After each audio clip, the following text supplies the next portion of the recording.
असं म्हटलं जातं, if you want to destroy a country, destroy its education system, the rest will follow automatically. भारतात शिक्षणाचा कसा सत्यानाश केलाय ते बघताय ना. बाबा आमटे दिव्यांग युनिव्हर्सिटी, विश्वकर्मा कौशल युनिव्हर्सिटी, राजस्थानमध्ये अशा काही युनिव्हर्सिटी सापडल्या जिथे रिकाम्या खुल्या आणि विद्यार्थीच नाहीयेत, पण खर्च मात्र सुरू आहे. भारतातल्या अनेक राज्यांमधील युनिव्हर्सिटीज यांची ख्याती अशी आहे की परदेशात उच्च शिक्षणाकरता या राज्यांमधल्या विद्यार्थ्यांना प्रवेश मिळणं सुद्धा कठीण झालंय, बऱ्याच ठिकाणी बँड आहे. आता यांच्याकडनं कसल्या अपेक्षा ठेवायच्या ज्यांना साध्या परीक्षा नीट घेता येत नाही. नीटच्या परीक्षेचे पेपर सातत्याने फुटत आहेत. सीबीएसईच्या 12वीच्या परीक्षेचे निकाल लागले. परीक्षेला बसलेल्या अंदाजे 17.5 लाख विद्यार्थ्यांपैकी 4 लाख विद्यार्थ्यांनी रिचेकिंगसाठी अर्ज केले, म्हणजे जवळपास 25%. एकूण 11.5 लाख उत्तरपत्रिका तपासणीसाठी रिचेकिंगसाठी मागवल्या. रिचेकिंगसाठी पैसे भरताना बँकेच्या साईट्स क्रॅश झाल्यात. इतका मोठा गोंधळ सुरू आहे विद्यार्थ्यांच्या भविष्यासोबत. एका विद्यार्थिनीने स्वतःचा अनुभव सांगितला की तिला फिजिक्समध्ये फक्त 12 गुण मिळाले आणि तिचा रिझल्ट खराब झाला. पण रिचेकिंगसाठी तिला फिजिक्सची जी उत्तरपत्रिका दिली त्यात तिचं हस्ताक्षर असलेली नव्हतीच, म्हणजे वेगळीच कुठली तरी दिली. आणि वारंवार जे म्हटलं जातं की सबका नंबर आहे का, त्याचं एक उदाहरण बघा. एक बार मोदी सरकार वगैरे ट्विट करणाऱ्या एका मातेने तिचा अनुभव लिहिलाय. तिच्या मुलीने रिचेकिंगसाठी अर्ज केल्यानंतर मिळालेल्या उत्तरपत्रिकेत 22 क्रमांकाचं पानच गायब आहे. शिवाय अनेक उत्तरांचे गुण टोटलमध्ये जोडलेले नाहीत. साधारण 30-35 गुण तिला कमी दिले.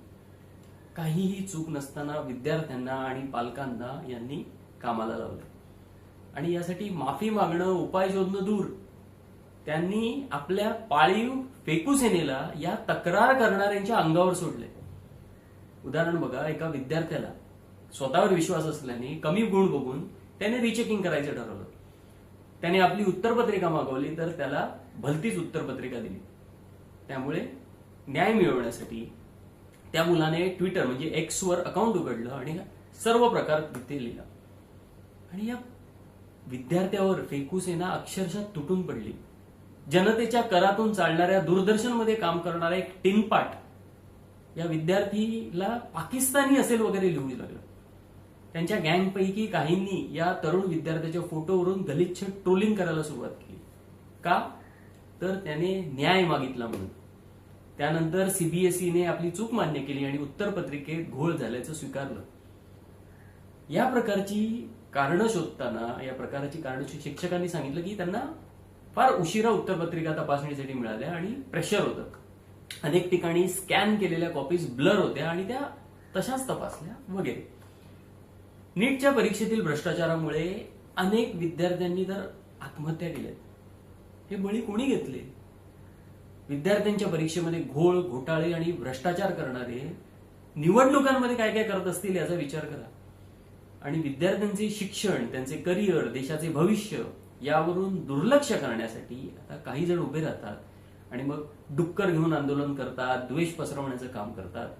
त्यांना लोकांच्या प्रश्नाशी काहीही देणं घेणं नाही. त्यांना देशाशीही काही घेणं देणं नाही. त्यांची आवड फक्त द्वेष, कारण त्या मार्गे त्यांना सत्ता मिळते. हे आहेत देशाचे शत्रू. आणि त्यांच्या समर्थकांनी लक्षात घ्यावं की उद्या त्यांच्या घरातही ही वेळ आली तर त्याला तेच जबाबदार असतील.